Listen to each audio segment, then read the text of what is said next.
태국의 한국을 향한 도발적인 발언들이 이어졌지만 한국은 겉으로는 특별한 반응을 보이지 않았습니다. 이에 많은 한국인들은 우리가 왜 이렇게 참아야 하는지 의문을 제기했죠. 하지만 실제로 한국 정부는 조용히 그러나 강력한 대응을 하고 있었어요. 바로 태국과의 FTA 협상을 전면 중단한 것입니다. 이는 태국에게 치명적인 조치였죠. 태국은 제조업 기반이 약하고 관광업에 크게 의존하는 나라인데다 39조 원에 달하는 무역 적자를 안고 있었거든요. 특히 태국 정부는 올해 FTA 체결을 핵심 목표로 삼고 있었습니다. 나빈 돈 리순 상무부 차관이 직접 나서서 FTA의 중요성을 강조할 정도였어요. 태국 신총리도 태국이 경쟁국들에 비해 뒤처지고 있다며 우려를 표명했답니다. 알고 보니 태국의 최근 도발은 FTA 협상에서 유리한 위치를 차지하기 위한 전략이었던 거예요. 하지만 이는 오히려 역효과를 냈고 한국은 FTA 협상 자체를 백지화해버렸습니다. 더 이상의 협상은 없을 것이라고 선언했죠. 결과적으로 태국의 무리수는 자충수가 되었어요. 태국 정치인들은 당황했고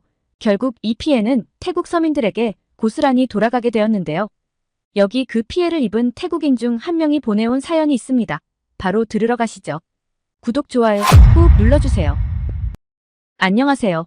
저는 방콕 출라롱콘 대학교 경제학부 3학년에 재학 중인 타나폰 쿤파삭입니다. 올해 23살이고 SNS에서는 프라이드 오브 타이라는 계정으로 활동하고 있죠.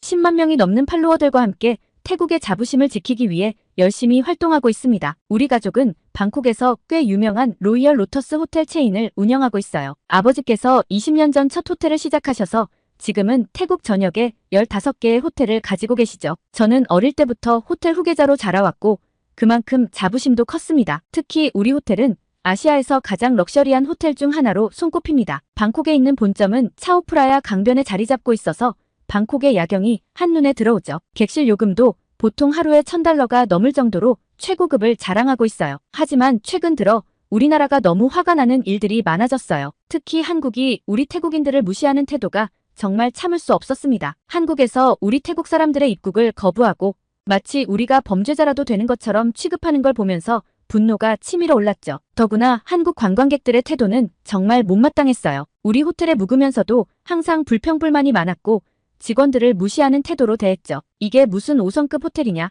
한국의 3성급 호텔보다도 못하다라는 식의 댓글을 인터넷에 올리는 걸 보면서 정말 화가 났습니다. 우리가 언제부터 한국의 허락을 받고 살아야 하는 거죠? 태국은 한 번도 식민지가 된 적 없는 자존심 강한 나라입니다. 제 SNS 계정에 이런 글을 올린 것이 시작이었어요. 그 글이 순식간에 퍼져나가면서 수많은 공감과 지지를 받았습니다. 젊은 태국인들 사이에서 벤코리아 운동이 시작됐고 저는 그 운동의 주도자가 되었죠. 매일 새로운 콘텐츠를 만들어 올렸어요. 한국 제품을 사용하는 모습을 찍어 부수거나 버리는 영상은 매번 수십만 뷰를 기록했습니다. 더 이상 한국 제품을 사지 맙시다. 그들의 드라마를 보지 맙시다. 우리는 혼자서도 충분히 잘 살 수 있어요. SNS에서 영향력이 커지면서 제 말 한마디에 수천 명의 사람들이 움직이기 시작했어요. 한국 제품 불매운동은 들불처럼 번져나갔죠. 삼성 대신 애플을, 현대차 대신 도요타를 써야 한다고 주장했고 실제로 많은 사람들이 동참했습니다. 특히 우리 가족이 운영하는 호텔 체인에서도 변화를 시작했어요. 한국 관광객들의 예약을 받지 않기로 한 거죠. 아버지께 직접 건의해서 시작한 정책이었어요. 처음에는 아버지도 걱정하셨지만 제가 설득했어요. 우리 호텔은 충분히 고급스러웠고 다른 나라의 관광객들로도 채울 수 있다고 자신했거든요. 아버지, 우리는 더 이상 한국 관광객들이 필요하지 않습니다. 태국의 자존심이 더 중요해요. 그들이 우리를 무시하도록 놔둘 순 없잖아요. SNS에서는 제가 올리는 반항 게시물들이 매일 화제가 됐어요. 태국의 자존심을 지키는 청년이라는 별명도 생겼죠. 대학 캠퍼스에서도 인기 인물이 됐고 여러 언론에서 인터뷰 요청도 왔습니다. 저는 태국의 전통과 자부심을 강조하는 콘텐츠를 계속해서 만들었어요. 우리의 역사, 문화, 음식 등을 소개하면서 우리는 누구의 도움도 필요 없다는 메시지를 전파했죠. 특히 한국의 K-팝이나 K-드라마를 좋아하는 친구들을 비난하는 글도 자주 올렸습니다.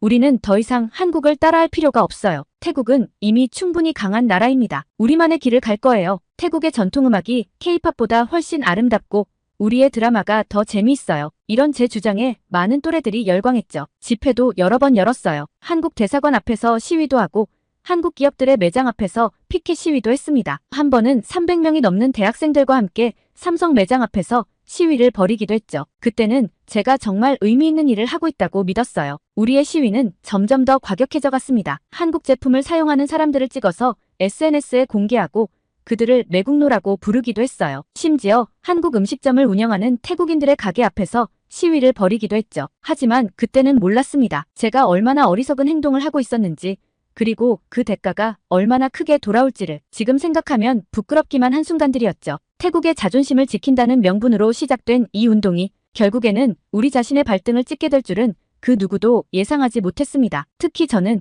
이 모든 것이 제 개인적인 오만함에서 비롯되었다는 것을 나중에야 깨달았어요. 그렇게 2023년 초 저는 태국 최고의 반한 인플루언서로 이름을 날리고 있었습니다. 하지만 그것은 곧 제 인생에서 가장 큰 후회로 남게 될 거였죠. 그리고 그 후회는 제 가족과 저를 완전히 다른 삶으로 이끌게 됩니다. 저의 벤코리아 운동이 절정에 달했을 때 예상치 못한 뉴스가 들려왔습니다. 한국 정부가 태국과의 FTA 협상을 전면 백지화한다는 발표였죠. 처음에는 별로 심각하게 생각하지 않았어요. 오히려 SNS에 우리가 이겼다 라는 승리의 글을 올렸을 정도니까요. 팔로워들과 함께 축하하는 댓글을 주고받으며 작은 온라인 파티까지 열었답니다. 하지만 그날 저녁 아버지의 표정은 제가 태어나서 처음 보는 것이었습니다. 평소 늘 여유로운 미소를 짓던 아버지가 깊은 주름을 지으며 한숨을 쉬고 계셨어요. 평소라면 저녁 식사 시간에 늘 하시던 농담도 없었고 와인도 마시지 않으셨죠. 타나폰, 내가 무슨 짓을 한 건지 알긴 하니. 아버지께서 책상 위에 놓인 태블릿을 보여주셨어요. 거기에는 우리 호텔 체인의 주가가 무려 70%나 폭락했다는 뉴스가 떠 있었습니다. FTA 협상 백지화 소식이 전해지자마자 태국 증시 전체가 큰 충격을 받은 거죠. 특히 관광업 관련 주식들이 큰 타격을 받았다고 해요. 우리 호텔 투자자의 80%가 한국 자본이었다는 걸 너는 알고나 있었니? 내가 그토록 비난하던 한국 돈으로 내가 호화로운 생활을 누려왔다는 걸 알고는 있었니? 그 말씀에 저는 할 말을 잃었습니다. 전혀 몰랐던 사실이었어요. 우리 호텔이 태국의 자존심이라고 생각했는데 알고 보니 한국 투자자들의 자본으로 성장한 기업이었던 거죠. 제가 그동안 얼마나 무지했는지 깨닫는 순간이었습니다. 상황은 급속도로 나빠졌어요. 한국 투자자들이 일제히 투자금을 회수하기 시작했고 우리 호텔은 심각한 자금난에 시달리게 됐습니다. 게다가 한국 관광객 거부 정책으로 인한 객실 공실률 증가는 호텔 운영을 더욱 어렵게 만들었죠. 15개의 호텔 중 이미 3개는 운영을 중단해야 했고 나머지도 위태로운 상황이었어요. 이번 달 직원들 월급도 제대로 줄 수 있을지 모르겠구나. 우리가 20년 동안 쌓아온 모든 게 무너지고 있어. 아버지의 한숨 소리가 날이 갈수록 깊어졌어요. 평소 즐기시던 골프도 끊으셨고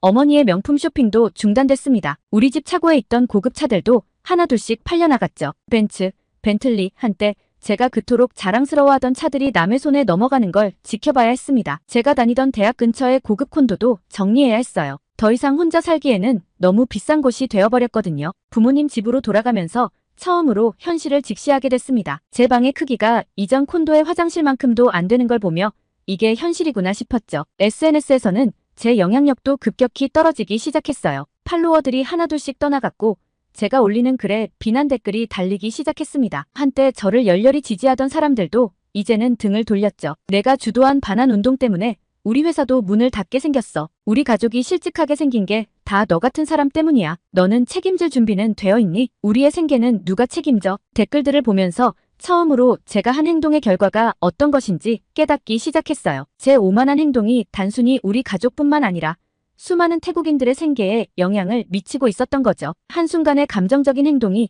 이렇게 많은 사람들의 삶을 망가뜨릴 수 있다는 사실이 저를 괴롭혔습니다. 특히 충격적이었던 건 우리 호텔에서 일하던 직원들의 모습이었습니다. 20년 넘게 우리 호텔에서 일해온 베테랑 직원들이 눈물을 흘리며 짐을 싸는 모습을 보며 제 가슴이 찢어지는 것 같았어요. 그들에게 우리 호텔은 단순한 직장이 아닌 삶의 터전이었는데 제가 그들의 터전을 무너뜨린 거였죠. 쿤파삭 도련님, 저희가 뭘 잘못한 걸까요? 우리는 항상 최선을 다했는데. 오랫동안 저를 돌봐주던 수석 매니저의 이 말은 제 마음에 깊은 상처로 남았습니다. 그들은 아무런 잘못도 하지 않았는데 제 경솔한 행동으로 인해 일자리를 잃게 된 거였으니까요. 한 명 한 명의 얼굴을 보며 사과하고 싶었지만 말 한마디 제대로 못했습니다. 이제 우리 가족은 매일 밤 긴급 가족회의를 해야 했습니다. 은행 대출금 상환 계획을 세우고 어떤 호텔을 먼저 매각할지 논의하는 일이 일상이 됐죠. 한때 방콕 최고의 부자 가문이었던 우리 집이 이제는 빚쟁이들의 방문을 걱정해야 하는 처지가 된 거예요. 어머니는 매일 밤 우시면서 기도를 하셨고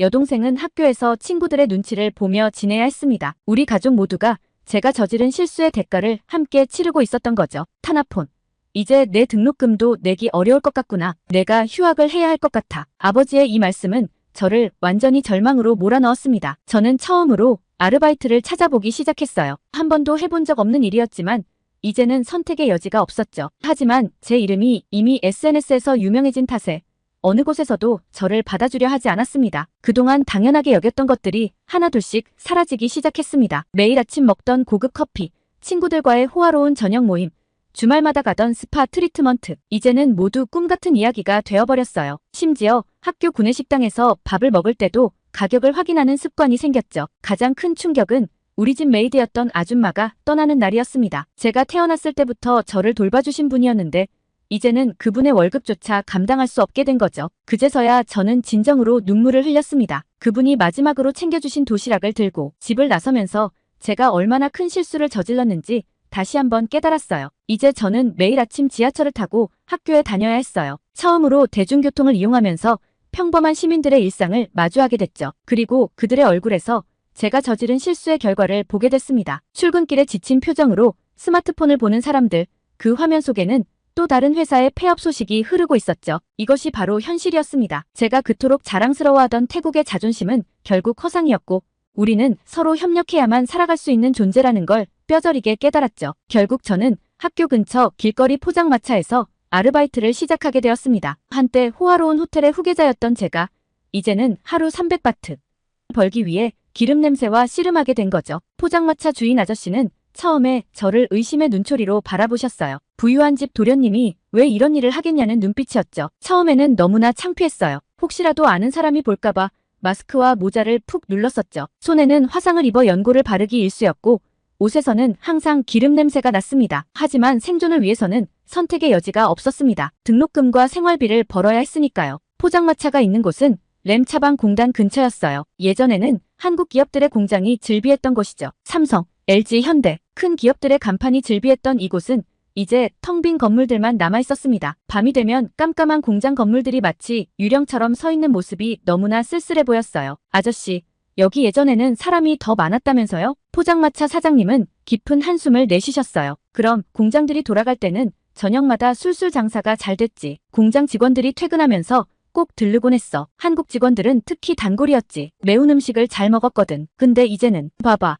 다들 어디로 갔는지. 사장님 말씀처럼 거리는 한산했습니다. 가끔 지나가는 사람들의 표정에는 깊은 시름이 가득했죠. 그들 대부분이 실직자들이었다는 걸 나중에 알게 됐어요. 한때 활기찼던 거리는 이제 마치 버려진 도시처럼 변해 있었습니다. 우리 아들도 삼성에서 10년을 일했어. 과장까지 승진했었지. 월급도 좋았고 회사에서 교육도 많이 시켜줬대. 이제는 실업급여로 겨우 버티는 중이지. 새 직장을 구하고 있지만 한국 기업만큼 좋은 조건을 주는 곳이 없어. 한국 기업들이 떠나면서 직접적인 일자리 손실뿐만 아니라 연관 산업에서도 수많은 실업자가 발생하고 있었어요. 식당, 세탁소, 문구점, 공장 주변의 모든 가게들이 문을 닫고 있었습니다. 특히 충격적이었던 건 어느 날 제가 다니던 대학의 교수님을 포장마차에서 만난 일이었습니다. 경제학과의 저명한 교수님이었는데 술에 취해 들려주신 이야기가 아직도 잊히지 않아요. 자네들이 모르는 게 있어. 태국 GDP의 15%가 한국 기업들과 직간접적으로 연관되어 있다는 걸. 이건 단순한 감정의 문제가 아닌 거야. 우리나라 경제가 한순간에 무너질 수도 있는 문제라고. 교수님의 말씀은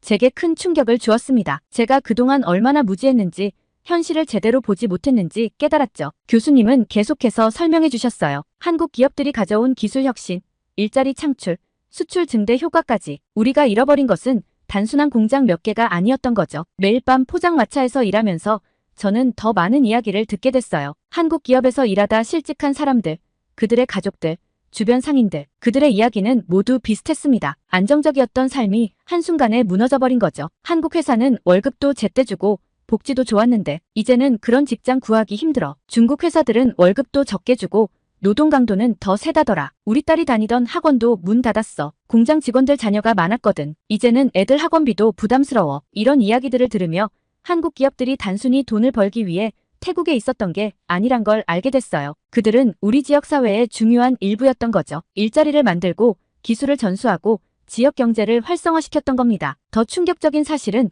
베트남 이야기였어요. 태국을 떠난 한국 기업들이 대부분 베트남으로 이전했다는 거죠. 거기서는 오히려 더 많은 투자와 일자리를 만들어내고 있다고 해요. 베트남은 지금 완전 호황이래. 우리처럼 반한 감정 부추기지 않고 협력하면서 잘 지내나 봐. 삼성이 하노이에 새 공장 짓는다던데 거기 가서 일하려는 사람도 많아. 이런 이야기를 들을 때마다 제 가슴은 찢어질 것 같았습니다. 제가 주도했던 벤코리아 운동이 결국 우리 태국 사람들의 발등을 찍은 셈이었으니까요. 우리의 감정적인 대응이 결국 우리 스스로를 고립시키고 있었던 거예요. 포장마차 일을 시작한 지 한 달쯤 지났을 때 저는 더 이상 마스크를 쓰지 않기로 했어요. 제가 저지른 실수를 부끄러워하며 숨지 않기로 한 거죠. 대신 제가 보고 들은 것을 SNS에 올리기 시작했습니다. 우리가 잘못 알고 있었습니다. 한국과 태국은 서로를 필요로 하는 동반자였어요. 우리의 감정적인 대응이 얼마나 많은 태국인들의 삶을 망가뜨렸는지 이제야 깨닫습니다. 이제라도 우리의 실수를 인정하고 바로 잡아야 합니다. 물론 많은 비난과 조롱이 쏟아졌죠. 하지만 이제는 그런 것에 움츠러들지 않기로 했어요. 제가 본 진실,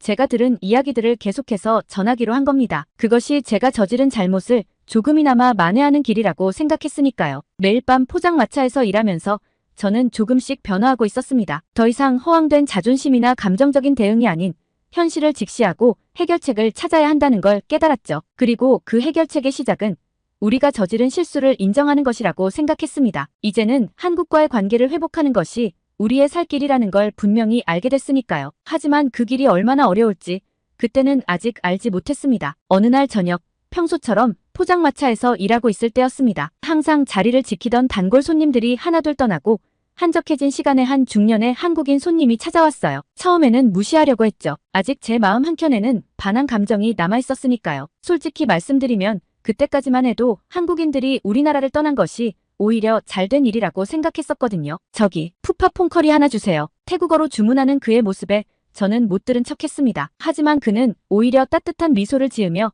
다시 말을 걸어왔어요. 학생처럼 보이는데 힘들지 않아요? 예전에는 이런 일 안 해봤을 것 같은데. 그의 말에 저는 순간 화가 났습니다. 당신들 때문이에요. 한국 회사들이 다 떠나버려서 이렇게 된 거라고요. 우리나라를 무시하고 떠나버린 당신들 때문에. 그런데 예상과 달리 그는 전혀 동요하지 않았어요. 오히려 더 깊은 미소를 지으며 자리에 앉았죠. 내 이름은 김민수입니다. 삼성전자 태국 공장의 전 공장장이었죠. 30년간 이곳에서 일했고 이제는 모든 걸 정리하고 한국으로 돌아가려 합니다. 그 말에 저는 깜짝 놀랐어요. 바로 얼마 전까지 이 지역 최대 공장을 이끌었던 사람이 이렇게 허름한 포장마차에 앉아있다니. 더구나 제가 그토록 비난했던 그들 중 한 명이었다니. 순간 무슨 말을 해야 할지 몰랐습니다. 김 공장장은 천천히 이야기를 시작했습니다. 1990년대 초반 태국에 처음 공장을 세울 때의 이야기부터요. 그때는 이 근처에 아스팔트 도로도 없었어요. 비가 오면 진흙탕이 되는 길을 매일 다녔죠. 전기도 자주 나갔고 물도 제대로 나오지 않았어요. 하지만 우리는 태국 직원들과 함께 이곳을 세계적인 생산기지로 만들어냈어요. 그들의 열정과 성실함이 있었기에 가능했죠.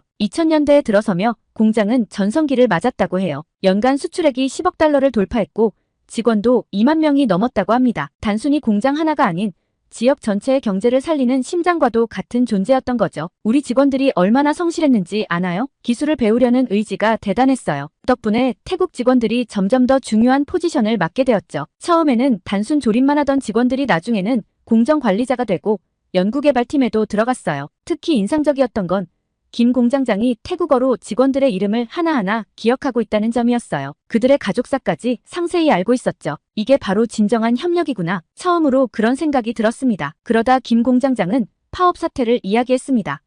제가 SNS에서 반한 감정을 부추기던 바로 그때의 일이었죠. 정치인들이 선동했어요. 한국이 태국을 무시한다며. 하지만 우리는 30년 동안 함께 성장했습니다. 삼성은 단순히 돈을 벌기 위해 태국에 온 게 아니었어요. 우리는 진정한 파트너십을 꿈꿨습니다. 특히 인상 깊었던 건 한국의 발전 과정에 대한 이야기였습니다. 1960년대 한국은 태국보다 더 가난했다고 해요. 1인당 GDP가 80달러도 안 되는 최빈국이었다는 게 믿기지 않았어요. 우리는 자원도 없고 시장도 작은 나라였어요. 하지만 교육과 기술, 그리고 끊임없는 혁신을 통해 성장했죠. 외국 기업들의 투자를 적극적으로 유치하고 그들로부터 기술을 배웠어요. 태국도 충분히 그렇게 될 수 있습니다. 하지만 그러려면 서로를 적대시하는 게 아니라 협력해야 합니다. 매일 밤 김 공장장은 포장마차를 찾아왔고 우리는 많은 이야기를 나눴습니다. 한국의 경제 발전 과정, 삼성이 세계적 기업으로 성장한 이야기, 그리고 태국과 한국이 함께 이뤄낸 성과들. 그의 이야기를 들으며 저는 제가 얼마나 편협한 시각을 가지고 있었는지 깨닫게 됐어요. 특히 충격적이었던 건 제가 SNS에서 퍼뜨린 거짓, 정보들이 얼마나 많은 사람들에게 상처를 주었는지 알게 된 거예요. 김 공장장은 공장 폐쇄 당시 울면서 떠나야 했던 태국 직원들의 이야기를 들려주었습니다. 그들에게 삼성은 단순한 직장이 아닌 제2의 가족이었다고 해요. 30년 동안 함께 일했던 직원이 있었어요. 그는 우리 회사에서 일하면서 새 아이를 대학까지 보냈죠. 마지막 날 그가 내 손을 잡고 울면서 말했어요. 우리가 뭘 잘못했습니까? 그때 저는 대답을 할 수 없었습니다. 마지막 날 김 공장장은 저에게 작은 선물을 주었습니다. 30년 전 태국 공장에서 처음 만든 TV 리모컨이었어요. 이건 단순한 리모컨이 아닙니다. 한국과 태국의 협력이 만들어낸 첫 결실이에요. 이걸 보면서 우리가 함께 이뤄낸 성과를 기억하세요. 이제 당신 세대가 새로운 협력의 역사를 써나가야 할 때입니다. 그의 말씀은 제 가슴 깊이 새겨졌습니다. 저는 처음으로 제가 얼마나 어리석었는지 깊이 반성하게 됐어요. 감정에 휘둘려 사실을 왜곡하고 증오를 퍼뜨리고 결국 우리 모두의 발전 가능성을 막아버렸다는 걸 깨달았습니다. 이제는 제가 무엇을 해야 할지 알 것 같았어요. 증오와 반목이 아닌 상호 이해와 협력의 다리를 놓는 사람이 되어야겠다고 결심했습니다. 그리고 그 첫걸음으로 제가 SNS에서 퍼뜨렸던 내용들을 하나하나 바로잡기로 했어요. 그리고 그가 준 리모컨은 지금도 제 책상 위에 놓여 있어요. 새로운 시작을 알리는 상징처럼요. 진정한 국가의 자존심은 다른 나라를 적대시하는 것이 아니라 서로 협력하며 함께 성장하는 것이라는 걸요. 떨리는 손으로 휴대폰을 잡고 오랫동안 고민하며 첫 번째 고백글을 작성했습니다. 저는 그동안 프라이드 오브 타이라는 계정으로 반한 감정을 퍼뜨려왔습니다.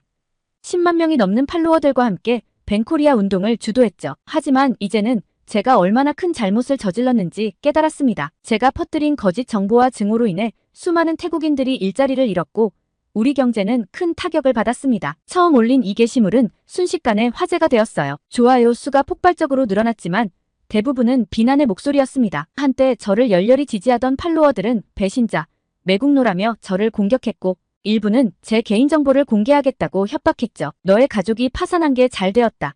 한국 돈을 받고 이런 글을 쓰는 거 아니냐. 너 같은 배신자는 태국을 떠나라. 하루에도 수백 개의 악성 댓글이 달렸고 심지어 제 학교 정보까지 퍼지기 시작했습니다. 하지만 저는 멈추지 않았어요. 오히려 더 구체적인 사실들을 공개하기 시작했습니다. 매일 새로운 게시물을 올렸어요. 제가 과거에 올렸던 허위 정보들을 하나하나 팩트체크하며 바로잡았고 포장마차에서 만난 실직자들의 이야기, 김 공장장님에게 들은 한국 기업의 진실된 모습을 공유했죠. 제가 과거에 한국 기업들이 태국 노동자들을 착취한다고 주장했던 것은 완전한 거짓이었습니다. 실제로 한국 기업들은 태국 평균 임금보다 30% 높은 급여를 지급했고 직원 교육과 복지에 많은 투자를 했습니다. 이것이 제가 직접 확인한 진실입니다. 팔로워 수는 급격히 줄어들었어요. 10만 명이 넘던 팔로워가 2만 명 아래로 떨어졌죠. 하지만 점차 새로운 변화가 일어나기 시작했습니다. 제 게시물에 달리는 댓글의 성격이 조금씩 바뀌기 시작한 거예요. 우리 아버지도 한국 회사에서 일하셨어요. 정말 좋은 직장이었는데 당신 말이 맞아요. 우리가 너무 성급했던 것 같아요. 나도 처음에는 당신을 비난했지만 이제는 당신의 용기가 대단하다고 생각해요. 특히 큰 반향을 일으킨 건 제가 올린 30년의 기록 시리즈였습니다. 김 공장장님이 들려주신 한국 기업의 태국 진출 역사를 15개의 에피소드로 연재했죠. 처음 공장을 지을 때의 어려움부터 태국 직원들과 함께 이뤄낸 성과들, 그리고 마지막 작별까지 이 시리즈는 많은 사람들의 마음을 움직였어요. 점차 제 계정은 한태 관계에 대해 진지하게 고민하는 플랫폼으로 변모해갔습니다. 새로운 팔로워들이 늘어나기 시작했고 그들은 이전과는 다른 성격의 사람들이었어요. 경제를 공부하는 대학생들, 국제관계에 관심 있는 젊은 직장인들, 그리고 미래를 걱정하는 실직자들까지. 특히 제가 힘을 실어 다룬 것은 베트남의 사례였습니다. 태국을 떠난 한국 기업들이 베트남에서 어떻게 성공적으로 정착했는지, 그리고 그것이 베트남 경제에 어떤 영향을 미쳤는지 상세히 다뤘죠. 이 내용은 태국 주요 언론에도 인용될 정도로 반향을 일으켰습니다. 1년이 지난 지금 제 계정의 성격은 완전히 바뀌었습니다. 더 이상 증오와 대립을 조장하는 곳이 아닌 상호 이해와 협력을 모색하는 공간이 되었어요. 팔로워 수는 5만 명 정도로 회복되었고 매일 건설적인 토론이 이어지고 있습니다. 우리의 실수가 미래 세대들에게 중요한 교훈이 되길 바랍니다. 국가 간의 관계는 감정이 아닌 상호 이해와 존중을 바탕으로 해야 합니다. 이것이 제가 깨달은 가장 큰 진실입니다. 이제 저는 새로운 꿈을 꾸고 있습니다. 단순한 SNS 인플루언서가 아닌 한태 관계 개선을 위해 실질적으로 기여하는 사람이 되고 싶어요. 대학에서 국제통상을 공부하면서 양국 관계의 새로운 장을 열어가는데 도움이 되고 싶습니다. 김 공장장님이 주신 리모컨을 볼 때마다 저는 다짐합니다. 이제는 증오가 아닌 이해를, 대립이 아닌 협력을 추구하겠다고. 비록 우리가 잃어버린 것들을 당장 되찾을 순 없겠지만 새로운 미래를 향해 한 걸음씩 나아갈 수 있다고 믿습니다. 우리의 이야기는 아직 끝나지 않았습니다. 새로운 시작을 위한 첫 장을 열고 있을 뿐이죠. 그리고 저는 이 이야기가 행복한 결말을 맺을 수 있도록 제가 할 수 있는 모든 것을 다할 것입니다. 이것이 제가 전하고 싶은 진실한 사과이자 새로운 희망의 이야기입니다. 그리고 저는 믿습니다. 언젠가 한국과 태국이 다시 손을 잡고 더 큰 발전을 이룰 그날이 반드시 올 것이라고요. 오늘의 사연은 여기까지인데요. 출라롱콘 대학에서 타나폰 씨의 감동적인 사연 감사하며 앞으로도 응원하겠습니다. 구독과 좋아요 감사드리며 다음 영상으로 찾아뵙겠습니다. 한국과 관련된 모든 것들이 태국에서 자취를 감추면서 태국은 유례없는 위기 상황에 직면하게 됐어요. 이러한 급격히 기울어지고 있는 상황에 충격을 받아 병실에 누워있는 태국 반도체 부품 기업 사장님이 있습니다. 알고 보니 그의 아들은 태국 최대 규모의 반환 운동을 이끌었던 주역이었죠. SNS에서 프리타이텍 운동을 주도하며 한국 기업들의 철수를 부추겼던 장본인이었습니다. 병실 창 밖으로는 한때 눈부시게 빛나던 램차방 공단의 모습이 보입니다. 이제는 텅 빈 공장들만이 우두커니 서 있는 그곳에서 한 청년의 잘못된 판단이 얼마나 큰 파장을 일으킬 수 있는지를 우리는 목격하게 되었죠. 하지만 이것은 이야기의 시작에 불과했습니다. 태국 총리의 특별 연설과 함께 예상치 못한 새로운 국면을 맞이하게 되는데요. 해당 사연 바로 들으러 가시죠. 구독, 좋아요 꾹 눌러주세요. 안녕하세요. 저는 타완 수파차이입니다. 지금은 출라롱콘 대학교에서 전자공학 박사과정을 밟고 있지만 사실 제 인생의 대부분은 반도체 공장에서 보냈다고 해도 과언이 아닙니다. 1990년, 제가 태어나기 7년 전의 이야기부터 시작해야 할 것 같네요. 당시 제 아버지 수파코는 방콕 공과대학을 갓 졸업한 젊은 엔지니어였답니다. 아버지는 일본 기업에서 2년간 일하다 우연히 삼성전자의 태국 진출 소식을 듣게 되었죠. 그때만 해도 태국에는 반도체라는 말이 생소했다고 해요. 타완아, 내가 태어나기 전이었지. 아버지는 삼성전자 면접을 보러 가면서 처음으로 양복을 맞췄단다. 아버지는 종종 그때 이야기를 들려주시곤 했어요. 결과적으로 아버지는 삼성전자 램차방 공장의 초기 멤버로 입사하게 되었고 3년간 한국에서 기술 연수를 받으셨답니다. 어머니는 아버지가 한국에 계시는 동안 혼자서 힘든 시간을 보내셨다고 해요. 하지만 그 3년이 우리 가족의 인생을 바꿔놓았죠. 아버지는 한국에서 단순히 기술만 배워오신 게 아니었어요. 제조업의 혼이라고 할 수 있는 장인 정신을 배워오셨다고 합니다. 1993년 아버지는 대담한 결정을 내리셨어요. 삼성전자의 부품 협력사 육성 프로그램에 지원한 거죠. 당시 저희 가족의 전 재산과 외삼촌들까지 설득해 모은 자금으로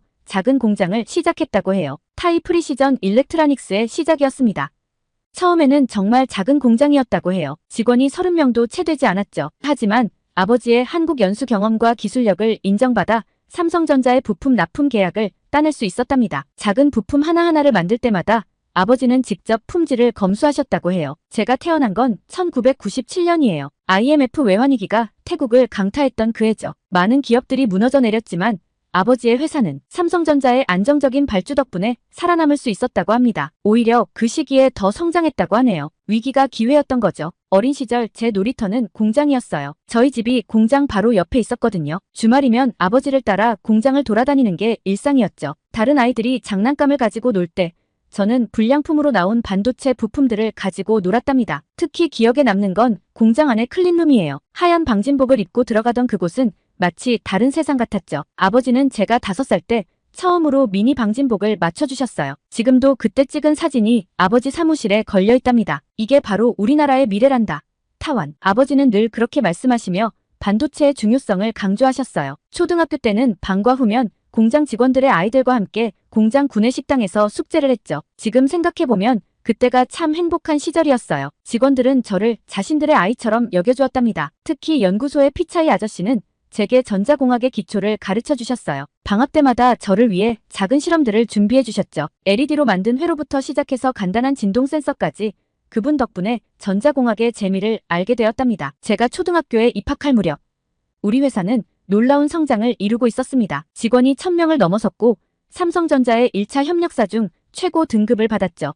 아버지는 저를 데리고 처음으로 한국 삼성전자 본사를 방문하셨어요. 그때 본 첨단 시설들이 저를 완전히 매료시켰답니다. 아버지, 저도 나중에 이런 걸 만들고 싶어요.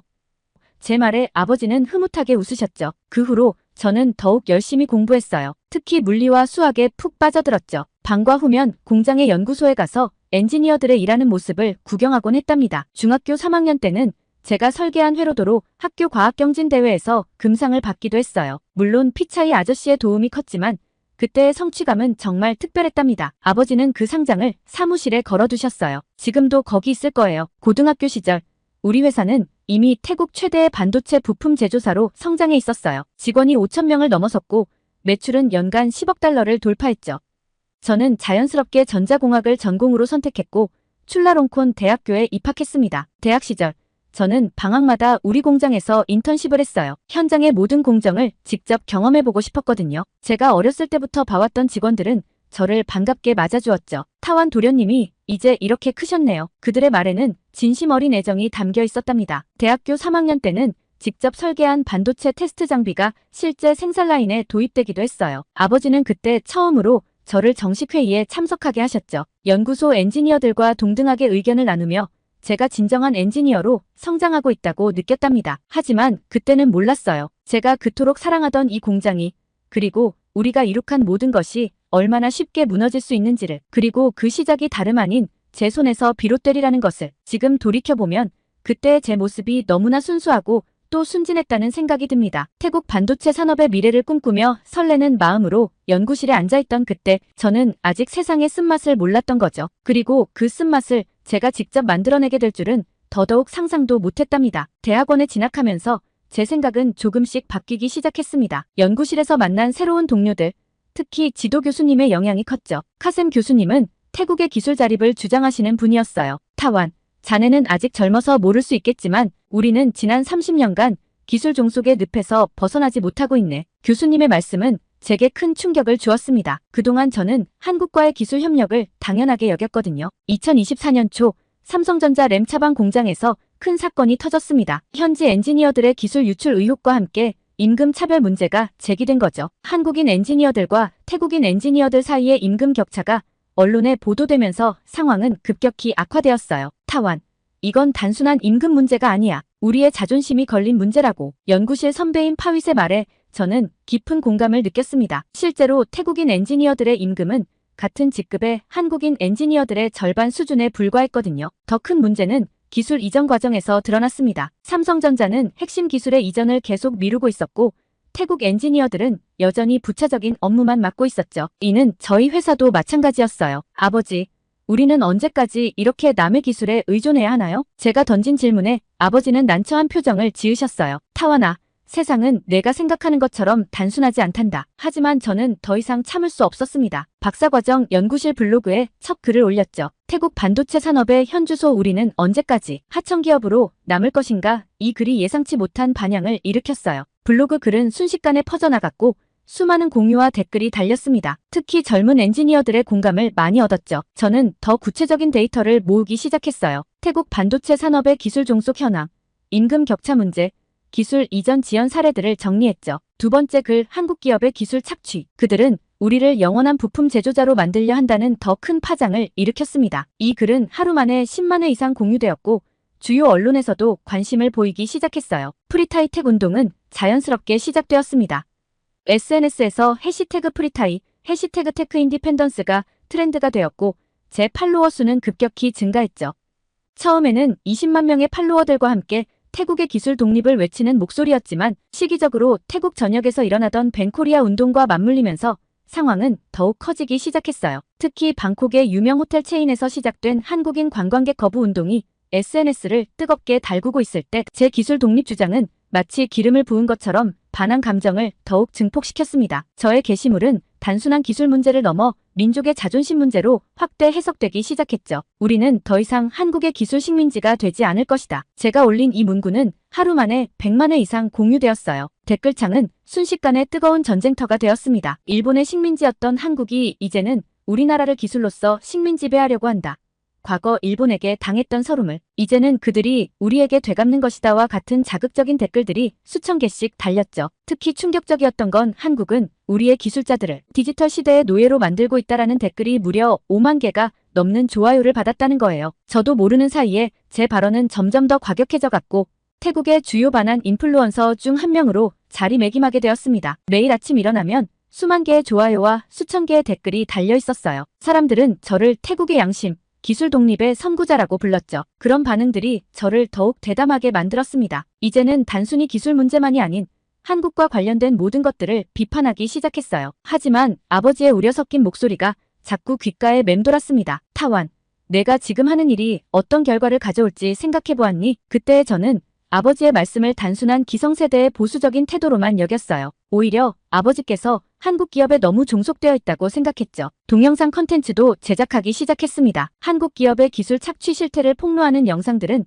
수백만 뷰를 기록했어요. 시청자들의 분노는 곧 실제 행동으로 이어졌습니다. 한국 제품 불매 운동이 확산되었고 일부 과격한 시위대는 한국 기업의 매장을 공격하기도 했죠. 이런 상황에서 제 영향력은 더욱 커져갔어요. 태국의 주요 방송에서 인터뷰 요청이 왔고 대학가에서는 강연 초청이 이어졌습니다. 저는 그때 모든 관심이 마치 제가 옳다는 것을 증명하는 것처럼 느껴졌어요. 마치 제가 태국의 미래를 바꿀 수 있는 사람이 된 것 같았죠. 하지만 그 순간에도 제 마음 한구석에서는 불안함이 자리 잡고 있었습니다. 밤에 혼자 있을 때면 제가 과연 올바른 일을 하고 있는 것인지 의문이 들었어요. 그러나 매일 아침 쏟아지는 지지 메시지들을 보면서 저는 그런 의문들을 뒤로 밀어냈습니다. 제 운동이 정점을 찍은 것은 우리 회사 직원들의 파업이 시작되면서부터였습니다. 처음에는 소규모 농성으로 시작됐어요. 연구소의 젊은 엔지니어들이 주도했죠. 그들의 요구는 단순했습니다. 한국에 지불하는 기술 로열티를 전면 재검토하고 태국인 엔지니어들의 처우를 개선하라는 것이었어요. 타완 씨가 말한 것처럼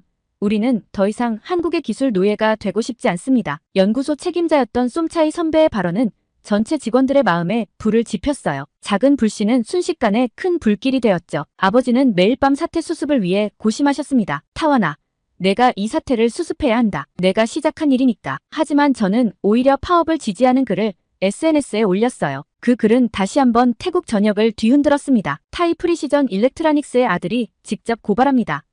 우리가 매년 한국에 지불하는 기술료가 순이익의 35%에 달합니다. 이는 명백한 수탈입니다. 제 글은 폭발적인 반응을 일으켰고 다른 한국 기업 협력사들의 직원들도 하나둘씩 파업에 동참하기 시작했어요. 램차방 공단 전체가 들썩이기 시작했죠. 노조가 결성되었고 저는 자연스럽게 자문위원이 되었습니다. 우리는 더 이상 당신들의 하청업체가 아닙니다. 우리는 동등한 파트너가 되기를 원합니다. 노조의 선언문이 발표되었고 태국 전역의 언론이 이 소식을 보도했어요. 하지만 한국 기업들의 반응은 차가웠습니다. 삼성전자는 즉각 공식 입장을 발표했어요. 계약 조건 위반 시 모든 기술 협력을 중단하고 신규 협력사를 물색할 것이라는 강경한 내용이었죠. 파업이 2주째로 접어들면서 상황은 더욱 심각해졌어요. 생산 라인이 멈췄고 직원들의 분노는 극에 달했습니다. 일부 과격 시위대는 공장 내 한국인 기술 고문들의 사무실을 점거하기도 했죠. 타완, 이제 돌이킬 수 없는 강을 건너고 있어. 피차이 아저씨가 찾아와 걱정스러운 목소리로 말씀하셨어요. 우리가 쌓아온 신뢰가 무너지면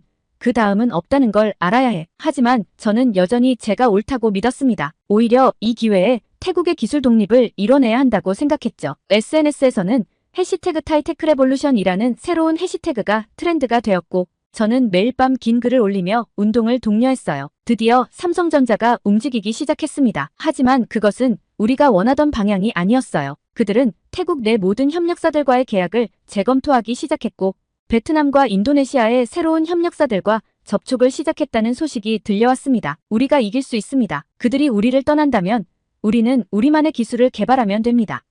제 선동적인 발언에 노조원들은 열광했지만 수석 엔지니어들의 표정은 어두워져 갔어요. 3주차에 접어들며 첫 번째 공식 계약 파기 통보가 왔습니다. 삼성전자는 우리 회사와의 모든 기술 협력을 중단한다고 선언했어요. 이는 곧 물량 계약도 끝난다는 것을 의미했죠. 아버지는 처음으로 제게 소리를 지르셨습니다. 내가 무너뜨린 건 단순히 계약 관계가 아니다. 30년간 쌓아온 신뢰란다. 그걸 내가 어떻게 책임질 거니? 하지만 그때의 저는 아버지의 분노를 이해하지 못했어요. 오히려 아버지가 너무 한국 기업들에게 굴종적이라고 생각했죠. 소셜미디어에서는 제가 용감한 태국의 젊은 투사로 추앙받고 있었고 그 환호성에 취해 있었으니까요. 상황은 걷잡을 수 없이 커져갔습니다. 다른 한국 기업들도 하나둘씩 태국에서의 철수를 검토하기 시작했다는 소식이 들려왔어요. 주식시장에서는 한국 기업들과 거래하는 태국 기업들의 주가가 급락하기 시작했습니다. 그때까지도 저는 이것이 일시적인 진통일 뿐이라고 생각했어요. 우리의 투쟁이 결국 승리로 이어질 거라고 믿었죠. 특히 중국 기업들이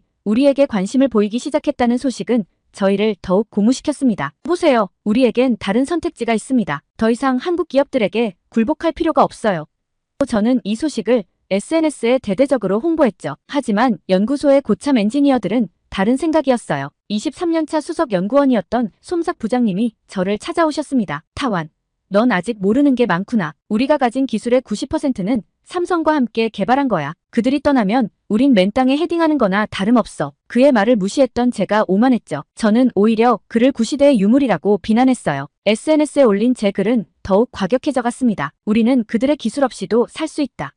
이제는 우리 스스로 일어설 때다. 파업 4주차 상황은 더욱 심각해졌습니다. 한국 기술진들이 하나둘씩 짐을 싸기 시작했어요. 처음으로 두려움이 느껴졌습니다. 그들이 가져가는 건 단순히 짐 가방이 아니었으니까요. 우리 공장의 핵심 기술들이 그들과 함께 사라지고 있었죠. 더욱 충격적인 소식은 베트남에서 날아왔습니다. 삼성전자가 베트남 현지 기업들과 이미 새로운 계약을 체결했다는 거예요. 그들은 우리가 생각했던 것보다 훨씬 더 철저한 준비를 하고 있었던 겁니다. 타완, 이제 만족하니? 아버지의 목소리는 이제 분노보다는 체념이 깃들어 있었어요. 우리 회사의 시가총액이 일주일 만에 20% 넘게 폭락했다. 30년간 쌓아온 모든 것이 현실은 제가 생각했던 것과는 완전히 달랐습니다. 그리고 그 쓰디쓴 현실을 곧 직면하게 될 줄은 그때까지만 해도 전혀 상상하지 못했답니다. 우리가 잃어버린 것은 단순한 계약이 아니었어요. 그것은 신뢰였고 미래였고 우리의 모든 것이었습니다. 이제 와서 돌이켜보면 그때 제가 얼마나 순진하고 무모했는지 깨닫게 됩니다. 30년이라는 시간 동안 쌓아온 기술 협력의 가치를 단 한 달의 투쟁으로 무너뜨려버린 거죠. 그리고 그 대가는 우리 모두가 예상했던 것보다 훨씬 더 크고 무거웠답니다. 더 이상 회사를 운영할 수 없을 것 같구나. 아버지의 이 한마디는 우리 가족의 일상을 완전히 뒤바꿔 놓았습니다. 삼성전자와의 계약 종료 이후 타이프리시전 일렉트로닉스의 매출은 순식간에 60% 이상 감소했어요. 30년간 한 번도 적자를 기록하지 않았던 회사가 한 달 만에 나락으로 떨어진 거죠. 가장 먼저 시작된 건 감원이었습니다. 처음에는 300명 규모의 희망퇴직을 계획했지만 곧 1,000명 이상의 직원들이 회사를 떠나야 했어요. 매일 아침 공장 정문 앞에서는 퇴직 통지서를 받은 직원들의 울음소리가 들렸습니다. 타완 도련님, 저희가 뭘 잘못한 건가요? 20년 넘게 생산라인에서 일하셨던 숨낫 아주머니의 말씀이 아직도 귓가에 맴돕니다. 그분의 아들은 저와 같은 나이였고 대학 등록금을 벌기 위해 어머니와 같은 공장에서 일하고 있었죠. 공장 가동률은 20%도 채 되지 않았어요. 예전에는 24시간 쉴 새 없이 돌아가던 기계들이 이제는 거의 멈춰 있었죠. 한때 우리의 자랑이었던 최첨단 생산라인은 이제 그저 거대한 철 덩어리가 되어버렸습니다. 중국 기업들과 협력하면 된다고 했잖아. 제가 필사적으로 외쳤지만 현실은 냉혹했어요. 중국 기업들은 우리의 기술력에 전혀 관심이 없었습니다. 그들이 원하는 건 우리의 설비와 공장 부지뿐이었죠. 그것도 헐값에 말이에요. 기업 신용등급은 BB+에서 CCC로 추락했습니다. 은행들은 더 이상 운영자금 대출을 해주지 않았고 거래처들은 현금 결제를 요구하기 시작했어요. 30년간 쌓아온 신용이 한순간에 무너져버린 겁니다. 타완, 내 아버지 좀 살펴드려라. 어머니의 떨리는 목소리를 전화로 들은 건 파업 시작 2달째였어요. 아버지는 그동안의 스트레스로 쓰러지셨고 급히 병원으로 이송되었답니다. 검사 결과는 심근경색이었어요. 병원 침대에 누워 계신 아버지의 모습은 처참했습니다. 한 달 사이에 머리가 하얗게 새어버리셨고 몸무게는 10kg 넘게 빠지셨어요. 그래도 아버지는 병상에서도 회사 걱정을 하셨습니다. 직원들 퇴직금은 어떻게든 줘야 하는데 산소 호흡기를 끼신 채로 중얼거리시는 아버지를 보며 처음으로 제가 저지른 실수의 무게를 온전히 실감했어요. 가족관계도 위태로워졌습니다. 여동생 타냐는 더 이상 저를 쳐다보지도 않았어요. 그 아이의 꿈이었던 유학도 이제는 불가능해졌으니까요. 어머니는 밤마다 우시면서 기도하셨고 저는 그런 어머니 앞에 고개를 들 수 없었습니다. 우리가 예전에 있던 집으로 이사해야 할 것 같구나. 어머니의 말씀에 가슴이 찢어지는 것 같았어요. 그 집은 제가 태어나기 전 아버지가 처음 사업을 시작하셨을 때 살던 작은 연립주택이었습니다. 회사의 주가는 계속해서 폭락했고 아버지가 평생을 바쳐 일구신 모든 것이 제 손에서 무너져 내린 겁니다. 매일 밤 악몽에 시달렸어요. 퇴직한 직원들의 얼굴들, 아버지의 병상 모습, 어머니의 눈물, 그리고 그 모든 것의 시작이 된 제 SNS 게시물들이 끊임없이 머릿속을 맴돌았습니다. 그러던 어느 날 피차이 아저씨가 병원을 찾아오셨어요. 타완, 이제 내가 해야 할 일이 뭔지 알겠니? 그분의 눈빛은 날카로웠지만 그 안에는 여전히 따뜻함이 남아있었습니다. 저는 고개를 떨구었어요. 모든 것이 제 잘못이었는데 이제 와서 무엇을 할 수 있을지 막막했습니다. 특히 가슴 아픈 건 오랜 직원들의 이별이었어요. 연구소의 수석 연구원이었던 솜삭 부장님은 퇴사하시면서 이런 말씀을 하셨습니다. 타완, 난 내 아버님과 함께 이 회사를 세웠어. 그때 내가 태어났지. 내가 우리 연구소에서 처음 걸음마를 배웠고 내 무릎에 앉아 반도체 이야기를 들었잖니. 그런데 왜 이렇게 됐을까? 퇴사자들의 마지막 인사가 이어질 때마다 예전의 추억들이 하나둘씩 떠올랐습니다. 공장 구내식당에서 함께 점심을 먹던 순간들, 명절 때마다 전 직원이 모여 찍던 단체 사진, 매년 말 시상식에서 환하게 웃던 얼굴들, 그 모든 것들이 이제는 과거가 되어버렸어요. 설상가상으로 우리 회사의 위기는 협력업체들에게도 큰 타격을 주었습니다. 우리에게 부품을 납품하던 중소기업들이 줄도산하기 시작했어요. 그들의 직원들까지 포함하면 제가 실직시킨 사람들의 수는 많게는 수천 명이 넘었을 거예요. 아들아, 이제 어떻게 해야 하지? 병상에 누워 계신 아버지의 떨리는 목소리가 제 가슴을 후벼 팠습니다. 평생 당당하게 살아오신 아버지의 무력한 모습은 제가 감당하기 힘든 죄책감으로 다가왔어요. SNS의 팔로워들은 하나둘씩 저를 떠나갔고 한때 제 글에 열광하던 사람들은 이제 저를 비난하기 시작했습니다. 내가 망친 것은 내 가족의 회사만이 아니야. 우리 모두의 삶이야. 이런 댓글들이 달리기 시작했죠. 아버지의 병실에서 처음 김민수 소장님을 뵈었습니다. 솔직히 말씀드리면 처음에는 불편한 마음이 컸어요. 한국인이 우리 아버지의 병실을 찾아왔다는 게 믿기지 않았거든요. 수파차이 씨와는 30년 지기 친구입니다. 김 소장님의 한국어 억양이 섞인 태국어는 낯설면서도 친근했어요. 타완이 태어났을 때도 내가 이 병원에 와 있었지. 알고 보니 김 소장님은 1993년부터 2022년까지 삼성전자 태국 R&D 센터의 소장을 지내셨다고 해요. 아버지와는 삼성전자가 태국에 처음 진출했을 때부터 인연이 있으셨답니다. 타완, 잠깐 커피 한잔 할까? 아버지가 검사를 받으러 가신 사이 김 소장님이 제안하셨어요. 병원 카페테리아에서 마주 앉은 그분의 눈빛은 날카로웠지만 적대적이지는 않았습니다. 내가 쓴 글들을 모두 봤다. 갑작스러운 말씀에 저는 긴장했어요. 하지만 그분은 오히려 미소를 지으셨죠. 내 말이 다 맞아. 우리가 태국의 모든 기술을 이전하지 않은 것도 사실이고 임금 격차가 있었던 것도 사실이야. 잠시 침묵이 흘렀습니다. 그리고 이어진 그분의 이야기는 제가 알고 있던 모든 것을 뒤집어 놓았어요. 하지만 타완, 넌 절반의 진실만 알고 있어. 1993년 내 아버지가 처음 회사를 시작했을 때를 기억하니 그때 태국에는 반도체 테스트 장비 하나 제대로 다룰 수 있는 엔지니어도 없었어. 김 소장님은 휴대폰을 꺼내 오래된 사진들을 보여주셨어요. 90년대 초반 아버지와 한국 엔지니어들이 함께 작업하는 모습이었죠. 우리는 단순히 기술을 팔러 온 게 아니었어. 태국의 반도체 산업을 함께 키우고 싶었던 거야. 그분의 설명은 계속되었습니다. 삼성전자가 태국에 투자한 금액, 현지 엔지니어 교육에 들인 시간과 비용, 그리고 가장 놀라웠던 건 우리 회사가 지불한 기술료의 절반 이상이 다시 태국 현지 R&D 센터에 재투자되었다는 사실이었어요. 왜 이런 사실을 공개하지 않으셨나요?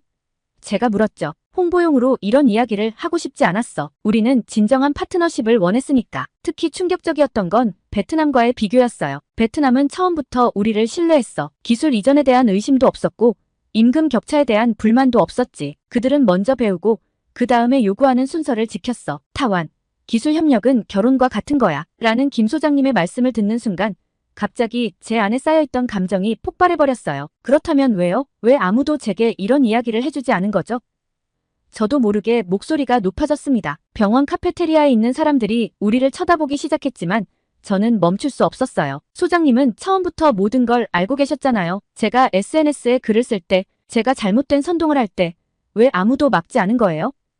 눈물이 왈칵 쏟아졌습니다. 아버지가 쓰러지시고 직원들이 실직하고 이 모든 일이 일어나기 전에 왜 저를 막지 않으셨냐고요. 김 소장님은 잠시 침묵하셨다가 조용히 말씀하셨어요. 내가 우리 말을 들었을 것 같으니. 그 한마디에 저는 할 말을 잃었습니다. 타완, 넌 그때 누구의 말도 듣지 않았어. 내 아버지의 말도, 피차이의 말도, 그 누구의 조언도 내 귀에는 들리지 않았잖니. 우리가 설명했다 한들 그걸 한국 기업들의 변명이라고 치부하지 않았겠니? 그 말씀은 정확히 들어맞았어요. 그때 저는 너무나 확신에 차 있었고 제 신념이 옳다고 굳게 믿고 있었으니까요. 때론 사람은 스스로 깨닫기 전에는 어떤 진실도 받아들일 수 없는 법이야. 내가 지금 이 자리에서 이렇게 올 수 있는 건 내가 마침내 그 진실을 받아들일 준비가 되었다는 뜻이기도 하고. 김 소장님은 제 어깨를 토닥이셨어요. 마치 오래전 제가 어렸을 때 실험실에서 실수를 했을 때처럼요. 병실로 돌아오는 길에 김 소장님은 마지막 한마디를 덧붙이셨어요. 내일 베트남으로 떠나. 그곳에서 새로운 R&D 센터를 설립하는 게 내 마지막 임무가 될 거야.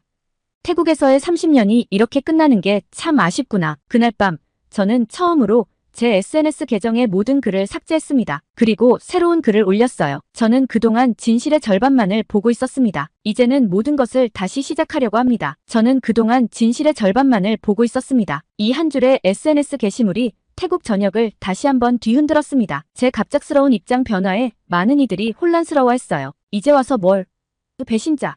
같은 비난도 많았지만 의외로 많은 사람들이 저의 용기를 지지해 주었어요. 특히 반도체 업계에서 일하는 분들의 반응이 인상적이었습니다. 우리도 알고 있었다. 하지만 아무도 말하지 못했다. 이제라도 진실을 이야기해 주어 고맙다. 이런 댓글들이 달리기 시작했어요. 심지어 몇몇 기술자들은 직접 저에게 연락을 주셨습니다. 그중 한 분은 20년 경력의 반도체 엔지니어셨어요. 타원 씨, 우리가 만나서 이야기를 나눌 수 있을까요? 당신이 꼭 알아야 할 이야기가 있습니다. 그분과의 만남은 제게 새로운 시각을 열어주었습니다. 사실 우리 태국 엔지니어들 사이에서는 비밀스러운 이야기가 있었어요. 한국 기업들이 떠나면 중국이 더 좋은 조건을 제시할 거라고. 하지만 현실은 달랐다고 해요. 중국 기업들은 기술 이전은커녕 기존 설비마저 헐값에 인수하려 했다고 합니다. 이런 이야기들을 들으며 새로운 계획을 세우기 시작했어요. 아버지의 병실이 임시 회의실이 되었죠. 매일 밤 퇴직했던 핵심 연구원들이 찾아왔고 우리는 새로운 비전을 그려나갔습니다. 우리에겐 아직 희망이 있습니다. 저는 확신했어요. 30년간 쌓아온 기술력과 경험이 있잖아요. 이걸 바탕으로 새로운 도약을 준비할 수 있습니다. 가장 먼저 한 일은 한국 기업들과의 새로운 협력 모델을 구상하는 것이었어요. 단순히 기술을 받기만 하는 것이 아닌 우리도 연구개발에 참여하는 모델이었죠. 베트남의 성공 사례를 참고했고 거기에 태국만의 강점을 더했습니다. 양국의 엔지니어들이 공동으로 연구개발을 진행하고 그 성과를 공유하는 방식이었죠. 이는 단순한 기술 이전을 넘어선 진정한 협력의 형태였습니다. 퇴사했던 직원들이 하나둘씩 돌아오기 시작했어요. 타원님, 우리도 함께 하겠습니다. 특히 연구소의 핵심 인력들이 복귀하면서 회사는 새로운 활기를 띠기 시작했습니다. 아버지는 병상에서도 우리의 계획을 꼼꼼히 검토하셨어요. 이번에는 제대로 된 파트너십을 만들어보자. 우리도 이제 충분히 성장했으니까. 아버지의 말씀에 모두가 고개를 끄덕였습니다. 태국 정부도 움직이기 시작했어요. 산업부에서 우리의 제안에 관심을 보였고 정부 차원의 지원도 검토하기 시작했습니다. 이것은 단순한 한 기업의 회생이 아닌 태국 반도체 산업 전체의 미래와 직결된 문제입니다. 물론 아직 갈 길이 멉니다. 무너진 신뢰를 회복하는 건 쉽지 않은 일이에요. 하지만 우리에겐 희망이 있습니다. 과거의 실수를 인정하고 새로운 미래를 향해 한 걸음씩 나아가는 우리에게 많은 이들이 힘을 보태주고 있으니까요. 아버지, 이번에는 제가 꼭 해내겠습니다. 병실에서 링거를 맡고 계신 아버지께 약속드렸어요. 아버지는 말없이 제 손을 꼭 잡아주셨습니다. 그 손길에서 저는 용서와 희망을 동시에 느낄 수 있었어요. 이제 우리는 새로운 시작점에 서 있습니다. 과거의 아픔을 교훈 삼아 더 나은 미래를 향해 나아가려 합니다. 그리고 이번에는 혼자가 아닌 모두가 함께 그 길을 걸어갈 것입니다. 오늘의 사연은 여기까지인데요. 출라롱콘 대학에서 타완 수피차이 씨의 감동적인 사연 감사하며 앞으로도 응원하겠습니다. 구독과 좋아요 감사드리며 다음 영상으로 찾아뵙겠습니다.